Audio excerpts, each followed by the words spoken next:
درود و سپاس عزیزان من. ناگفته هاست و در این برنامه شما می‌دونید که فقط ناگفته ها را میگویند. تقریبا چند ماه پیش، نمیدونم سالی گذشته بود، سالی 2019 بود، با سروینوز زنگ زدم. با سروینوز گفتم که بیا به برنامه ناگفته ها. گفت که مشکل دارم نمیتوانم، مشکلی هم که پشت سر شد بعد میآیم. چند ماه گذشت. در امتداد این 7-8 ماه چندین بار تماس گرفتم و هنوز هم سروینوز میگفت که مشکل دارم. باری پرسیدم که مشکل چی است؟ گفت مادرم مریض است. و واقعا من پیش این حقیقت تسلیم شدم و گفتم که مادامی که مادر مریض باشد دیگر انسان را نه شادی میفارد، حتی صدای بلبل خوش نمیآید به انسان. برای همین امروز با وجود این همه مشکلات سروینوز را دعوت کردیم و سروینوز با همه مشکلی های روزگار و مریضی مادرش نگاه نکرده و برنامه ناگفته ها حاضر شد که این هم باشد احترام نسبت به شماست تماشابینان عزیز، این هم باشد ارجگذاری پیش شماست تماشابینان عزیز. مادر سروینوز مریض است، سخت مریض است. البته ما نمیتوانیم بگوییم که مادران ما تا ابد زنده بمانند، این طور نمی شود. این یک افسانه، یک خیالات بسیار سردرگم و از حقیقت دور انسان هاست که میگویند مادرها همیشه جاویدانه زنده بمانند. نه، مادرها میروند، ولی طول این زندگی که با ما دارند، در کنار ما دارند، تمنای ما همین است که همیشه شاد باشند. من درود تهیه‌گران برنامه رو به شما میرسانم. سروینوز جان خوش آمدید. سلام بر شما. سلامت باشید. اولا میخواستم که سلام خویش رو به کلی هموطنان عزیزی خویش، به کلی مخلصان و آن نفرانی که این لحظه ما رو تماشا میکنند و گوش میکنند، به همتون پیش از همه سلامتی آرزو مندم، زیرا که سلامتی در زندگی برای هر یک انسان در جای اول است. و تشکر به دوست عزیزم آرزو جان که در این برنامه های ناگفته هنرمندان رو تکلیف میکنند و کمی باشد هنرمند اما یک ناگفته های در دل خویش دارد میگوید و کمی باشد سبک میشود.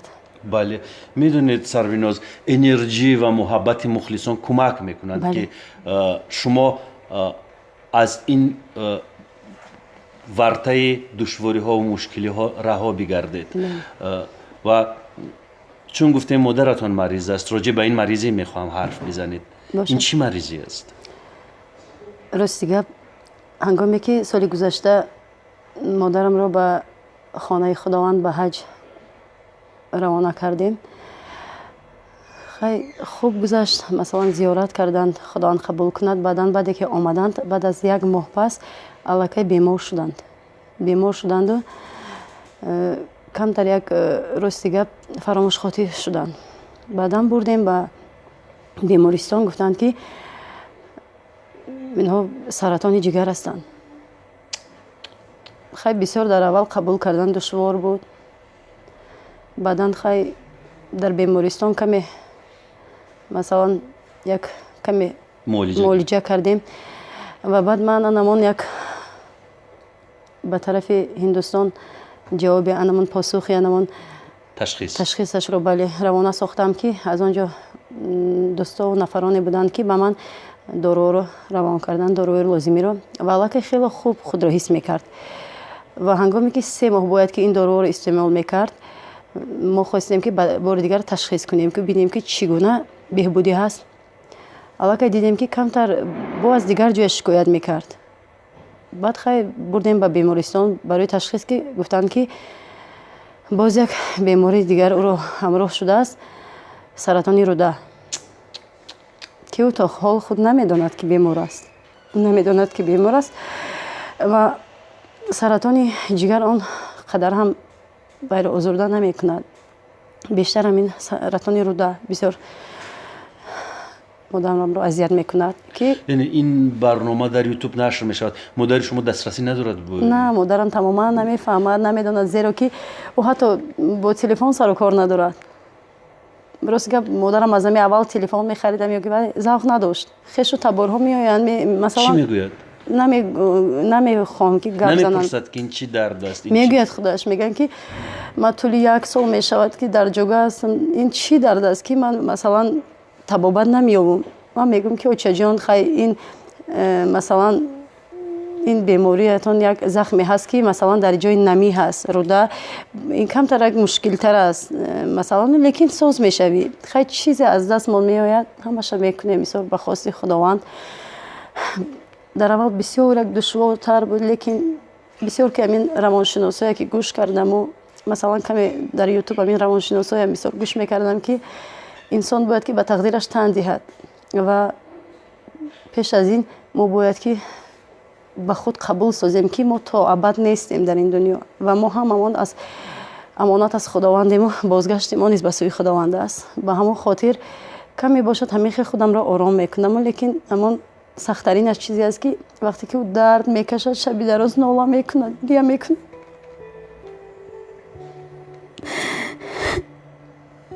از دستی ما چی نمیبیند.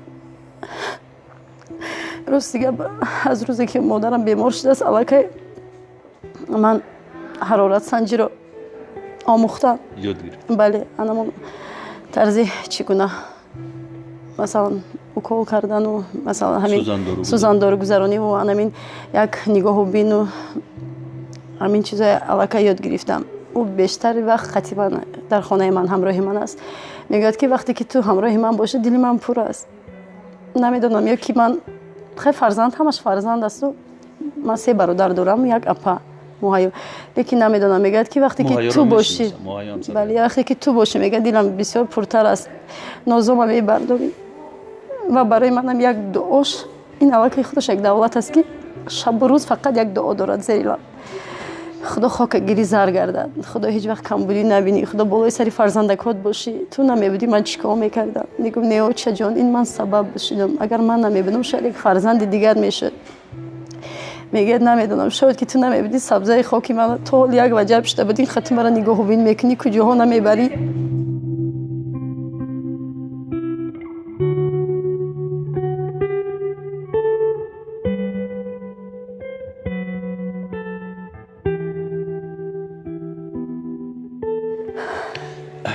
و تمام مشکلی ها یک طرف و مشکلی که عین حال دارم این بیماری مادرم این تماما یک طرف.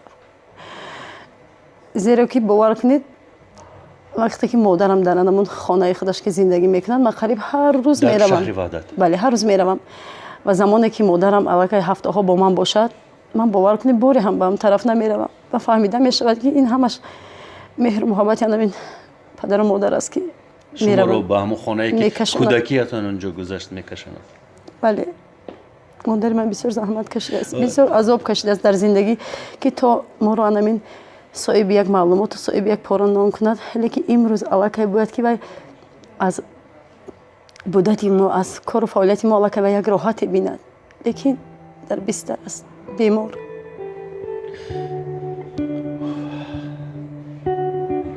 سروینوز جان در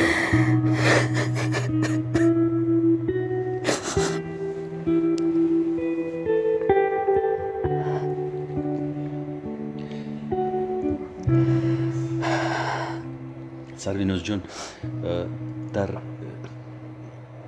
اکثر موارد گرفتاران بیماری سرطان رو با خیمیوتراپی معالجه میکنند، شما نکردید؟ راستی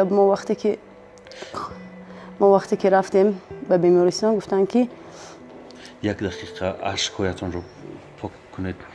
عذر تماشا بینونی عزیز.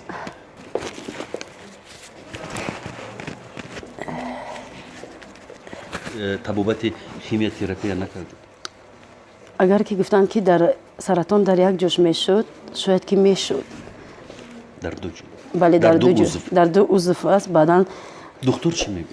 مثلا دکتر برای جراحی توصیه داد، توصیه جراحی رو داد یا نه؟ آنها گفتند که جراحی فقط میشود که انمون مثلا روده رو از پره انمون عضو انسان میبروریم و یک عمر همیشه میگردد. راستی مادرم راضی نشد، گفت که من جراحی نمیخوام.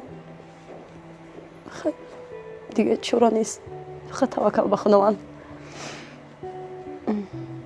ранҷ мекашад зиёд шабҳо дардашро чӣ гуна баъзан сӯзандороҳое ҳастанд ки дар анамон дорухонаҳо онро дастрас карда намешавад танҳо духтурон тавсия медиҳанду аз он ҷо иҷозатнома медиҳанд ки аллакай сӯзандороҳои морфин истифода баред. морфин бале дигар намешавад дигар барои кунд кардани дард бале кунд мешавад бо морфин дард мешавад ягон соат мешавад ки мегӯяд ки ақаллан хоб равам шабҳа соати 2 шаб мебияд болои сари ман бачаҷон ман сӯзандору гузарон мебинам аҳволша фақат гирья мекунад баъзе шабҳое ҳаст ки масалан ман маъракаҳо ягон ҷо биём монда шудагӣ бошам мегӯям ки очаҷон ин шаб дард накашидӣ хоб будӣ мега дард кашидам мондагӣ тия дидам дилам нашуд ки тия бедор кунам дигар хона рафтам гирья кардам модара бинед чӣ қадар вай аст бахшиш мепурсад аз ман ки хай мебахши ман дарди сарат шидам мегӯям нагӯ очаҷон ин вазифаи ман аст ин қарзи ҳар як фарзанди баномус аст ки хизмати падару модарро кунад нагӯ мегӯям мега худам изо мекашам аз худам шарм мекунам ки дигар бугӯям ки ман ба сӯзандору харида биёр ё ки ин хе биёр ман мегӯям ки то ҷоне дорам то қувва дар бадан дорам ман мекунам барои очам зеро ки ин ҳамаш ғаниматай падар чӣ ман ҳангоми 3 сола будам аз падар ҷудо шудаем модарам 4 фарзанду бепадар тарбия кардааст бепадар бисёр ранҷ кашид падарам аз мо рафт хай занг гирифт дигар рости гап намедонам байни ваё чӣ буду лекин ман фикр мекунам ки ё ин ки падарам ё ки модарам дар зиндагӣ гунаҳгор буд мо гуноҳ надоштем моро бояд намепартофт лекин ҳамаи моро бар дӯши модарам партофта рафт бародарҳо ва хоҳарҳои нотанӣ доред аз баъдан ҳамсари дуввуми падарат аз ҳамсари дуввуми модарам аз падарам ҳаст не рафтомад надорем зеро ки меҳр дар чашм аст лекин падарам аллакай чанд сол аст ки пайдо шудааст моро суроғ мекунад лекин ҳамчун як фарзанд ман бовар кунед ҳурматш мекунам ягон вақт меяд суроғ нест ягон вақт мебияд суроғи мо ҳамин то чӣ андоза аст ман эҳтиромаш мекунам агар ки як зарам хизмат бошад ман мекунам зеро ки вай суолу ҷавобша худаш метиҳад ман ҳамон як қарзи фарзандима мекунам бале лекин баъдан модари ман шавҳар кард тӯли 30 сол шуд аллакай ман як додарчаи дигар дорам аз падарандар бале як додарчаи дигар дорем леки мо якдигарро ҷудо намекунем падарандар бо шумо зиндагӣ мекунад ҳанӯз бале ҳамроҳи мо ҳастанд хай аз 3 солагӣ аллакай калон карданду албатта ки дорам зеро ки соли гузашта ҳангоме ки модарамро ба ҳаҷ ба хонаи худованд роҳсипор кардем албатта ки ман намехостам ки масалан ки падарандари ман гӯяд ки масалан ман бегона будам ё ки худаш камтар ранҷ кашад аз мо ё ки як хафа шавад ман онам ҳамроҳаш равон кардам падарандарро низ ба хонаи худо равон кардам зиёрати хонаи худо бале бале ҳамроҳи модар бале онҳо аз ман розиянд ҳамишқа худо ҳаминаш ба худо ба шукр ҳоло бо падар робита барқарор шуд бо падари худатон бале робита дорам падарандар чӣ гуна баҳо медиҳад инро рашк намекунад масалан ростига ман коре мекунам ки ягонташ нафаҳман хафа нашаванд ин танҳо як он чизи ногуфтаҳое ҳаст ки имрӯз дар барномаи шумо ман гуфтаистам ин ҳамаш дар дуруни дили ман аст сарвинозҷон тамошобинон намедонанд вале ман медонам шумо медонед дӯстонамон медонанд як чанд сол пеш ин қадар бо ҳам будем ин қадар рафоқату дӯстӣ доштем ёдатон ҳаст сабти клипҳо сабти барномаҳо ёдатон ҳаст бале аз дастурхони ҳам нону намак мехӯред албатта ман бовар кунед шуморо эҳтироми зиёд мекунам ба хотири чӣ ки новобаста аз соҳаи мо берун аз соҳа як дӯст як бародару хоҳар як бисёр самимӣ будем ки танҳо метавонистем ки як дарди дили хешро бо ҳам гӯем ман барои чӣ ин ҳарфҳоро гуфтам ба он хотир ки дар оилаи шумо ман ҳамеша мушоҳида кардам байни писарҳо ва духтарҳо шумо чанд нафаре ки бошед муҳайёро ҳатто мешиносам салом муҳайё ҷон موفق باشی الهی. مشاهده کردم بین همه شما بسیار بیدار و هوشیار و با چسب و تلاش و پر از انرژی هستید. یعنی در میان همه خانواده، اهل خانواده شما مثل یک راهنما هستید. این رو من از ابتدا مشاهده کرده بودم و بارها به سرویناز گفته بودم که در یک عائله باید یک نفری سالار رو سر کرده باشد و دیگرها باید به دنبالش بروند. حالا که این مشکلی ها پیش آمدند، برادرها، خواهرها متحد شدید برای مثلا دستگیری مادر، برای دلبرداری مادر، یک جای هستید؟ راست دیگه بخیر، هر یک از مشکلی زندگی خودش دارد. من هیچگاه همیشه که نمیگم که برای اوچم مثلا برای مادرم یگام کس یگام کاری باشد خدمت هر کی میکند برای خودش میکند، برای آینده خودش، برای آخرت خودش میکند.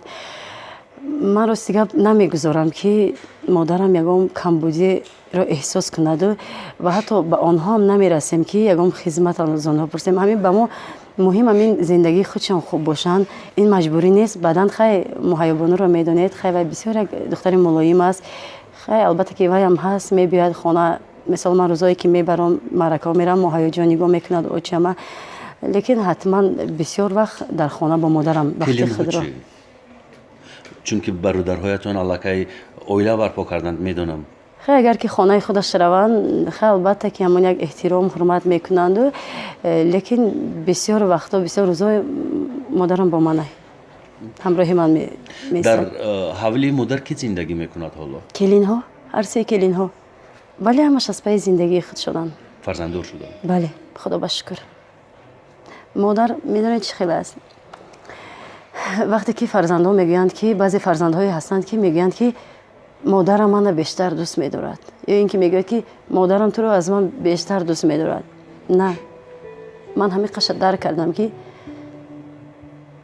برای مادر فرزند بیمار هم فرزند است، فرزندی که بدم باشد برای فرزند است، فرزندی که در غریب هم باشد برای فرزند است.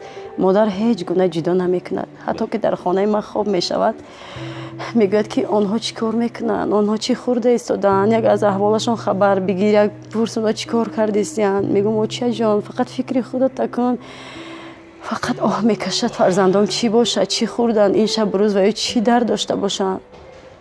یعنی با وجود اون که خودشون مریضند باز غم دیگران رو میخورن. بله، بعضی وقت یک روز پنیر گوشتی در خانه پخته بودن، من در مرکه بودم، نصف شب آمدم، باور کنید با همین تنه پردردش انتظار می شود مرا، می بیام خودش در آبی میکنه، می درم میگه بچه جان در دهنی تیرزه من تو پنیر مونده.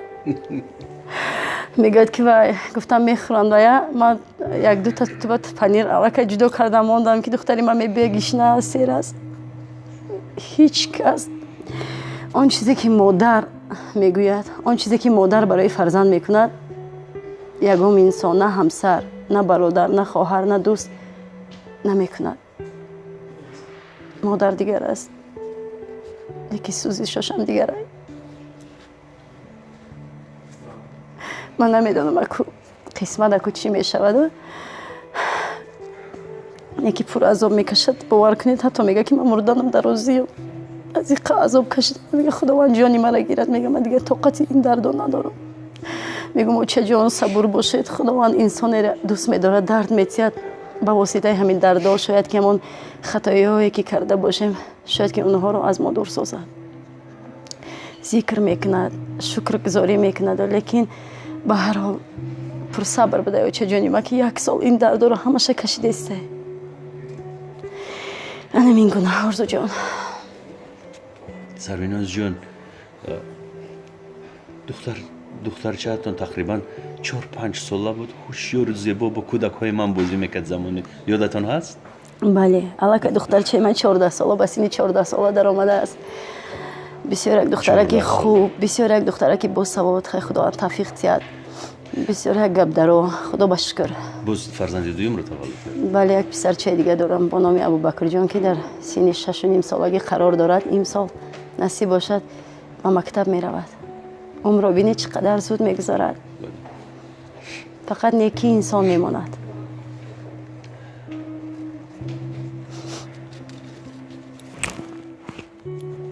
سریناز جان خیلی میخواستم که صدایت را بشنوم و خواهش بکنم که چیزی برای ما بی‌سرایه، اما خواهش نمیکنم چون که دردت رو حس میکنم خواهر نازنینم. اینه که من خودم بی‌سرایم برای چه جانم. اما سروده که بسیار دلم داره از استاد شادروان ظفر نازیم است. یک سرود دارد خیلی شما مرا همراهی میکنید. میگه که ای آچه جان جانکم بر تو فدا، روز و شب و ساعت بر لبت نامی خدا.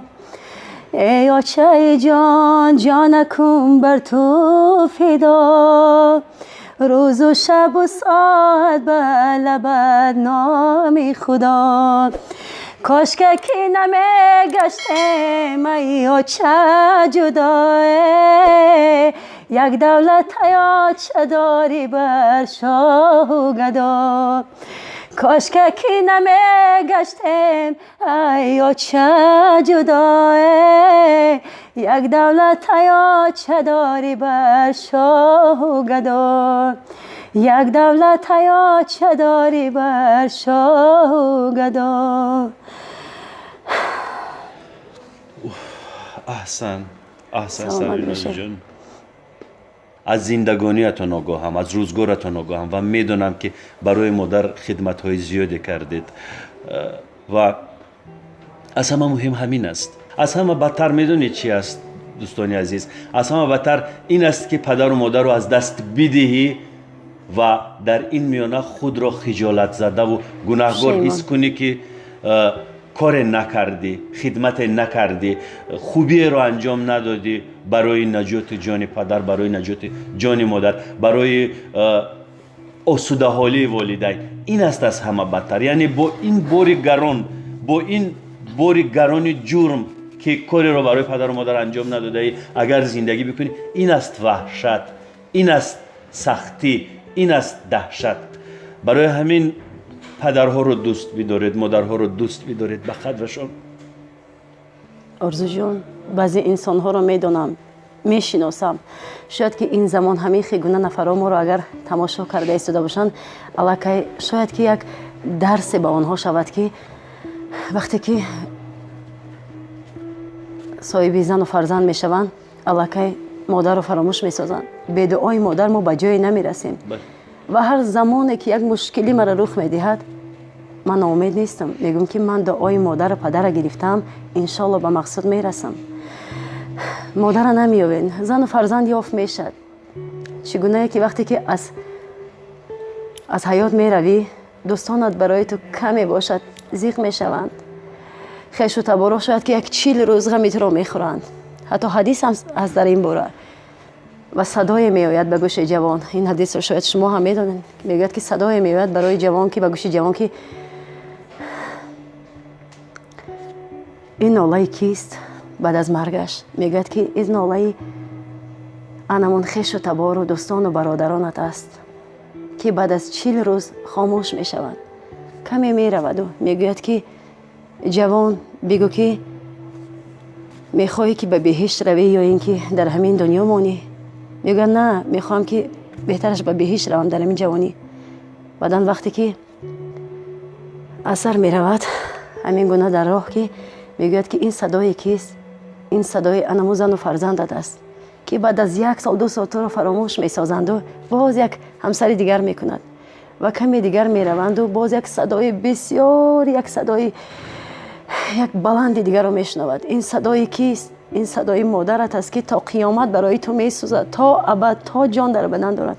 میگه ایستید، من نمیخواهم مردن، زیرا نمیخواهم که مادرم تا روزی هست برای من میسوزد. من نمیخواهم. ببینید که چقدر مادر یک بهترین، بزرگترین شخص است. او فرشته است اما خود نمیداند. اما بسیاری فرزندها هستند که نمیدانند که او فرشته است. بعد از مرگ انگشت پشیمانی میگذد، دیگر سودی ندارد. میگوید که پشیمانی ندارد سود، به کار دل به فریادت، به دست خیش تو را از دست دادم. من کوشش میکنم که تبم رو بریده بگیرم تا مادر سرویناز غمگین نشود و فقط این را میگویم: مادر سرویناز سپاس به شما. آفرین بر شما با این دختری به ننگ و ناموسی که شما تربیت کردید. واقعا دختری شما انسان نجیب است. آفرین بر شما با این دختر نازنین، با این فرزندان زیبا. من فقط از خانواده شما، از فرزندان شما مهیا و سروناز رو میشناسم. بسیار دختران خوبند. سپاس بر شما.